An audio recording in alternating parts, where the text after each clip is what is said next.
Here at Mill 6, we're running the quick connects as well as the SSH claws, and this is the load video for that. We're running both programs simultaneously, so you'll load both stations. With every button press, you'll get all the parts out in one shot. And now we'll cut into how to load the fixture, how to load the machine, and how to unload. And here we go. So a quick overview of loading the fixture.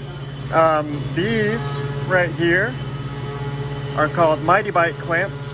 And as you can see, the hex is offset from the center of the part. It's because this little black piece is a cam. So you want to have this brass portion to be flush up against your part that you're loading. And then this cam, you want to make sure that it's loose enough that when you engage it, you're tightening down on the cam and not tightening the bolt down into the fixture. So if you want to tighten it all the way down and then back it off 2 rotations, 1, 2, and then it's ready to go, so you can put your part in, tighten it down, and then when you're tight, you want to just make sure you're not spinning into infinity into the clamp. We'll go over that, how to check that to ensure that we don't make that mistake, but that's just the thing to watch out for with this fixture. You can see on the top we have a particular engraving. It needs to be oriented a particular way when we load it inside the machine, and I'll demonstrate that. And here we go, just a quick video of how we load it. When you put the part in, you want to, like I said, make sure that it lines up with the brass here. Change the zoom real quick and adjust. Here we go. So you want to make sure that the brass is aligned and that you're not going into the point on the hex or anything like that. And then when you load it, it's easiest if you push down on the top in this direction with your finger, and then you can watch as the part will seat into that angle as you rotate the hex drive. So you'll rotate it. You don't need to crank on it too hard. This is only a 1/16 inch Allen wrench, so you know it's not intended to be super tight, and it doesn't take much. So you just hold the part down flush and rotate. I'll hold it off on an angle just so that you can see, but it's easiest to do while the fixture is flush up against the table, flat against the table. So you'll hold it down and tighten. Oh, see that one slipped out? You want to make sure that it's in there good and tight. This Allen wrench, and it's probably going to go grind it down so that it's nice and square on the bottom. After this, and then same thing on the back side. It's a 2-sided fixture. There are missing pockets, so don't worry about loading those, and you'll still get good parts in the end. And there we go. This one's not quite there, and tight. So to check to make sure it's tight, you want to tap like this, flip it upside down so that the tails are facing down.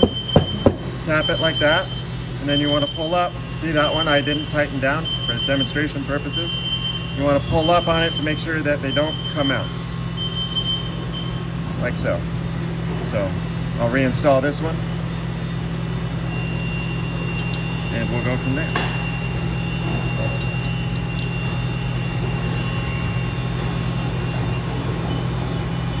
Just like that.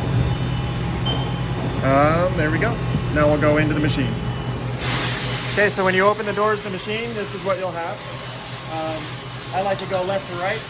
Well, this part will actually be finished. Fix that example. We have the finished part here. All finished parts inside the machine. This is what you'll get when you open the door. So you'll want to open the vise, half turn, unclamp, and just remove everything all in one shot. I put your clamps, your fixture, making sure that you don't have any chips left over, and then this part fixture that we just loaded will drop in. You just want it to be approximately centered in the vise. They're both 6 inches, so you can just put one finger on the edge of the jaw, and then just hand tight is fine. Don't need to use the pump wrench on this instance. And then loading our rotary and that's how you load that. Now for unloading, the quick connect will go in the water. And then you'll just throw them over here in the finished tray. And then we have a separate Allen wrench over here for unloading. That way you're not having to transport the wrench from one side to the other. And you don't want to try and loosen it because it is a cam nut. If you go 360 degrees with it, with your wrench, you'll just be retightening the part. So then the parts can go in the water.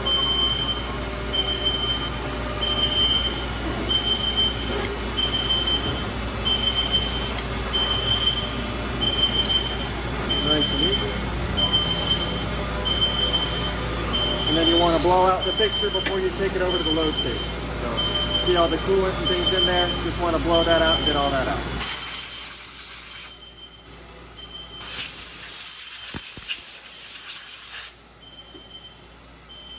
Nice and clean. Take that back to the load area and then pull your quads out of the water. Nice and clean.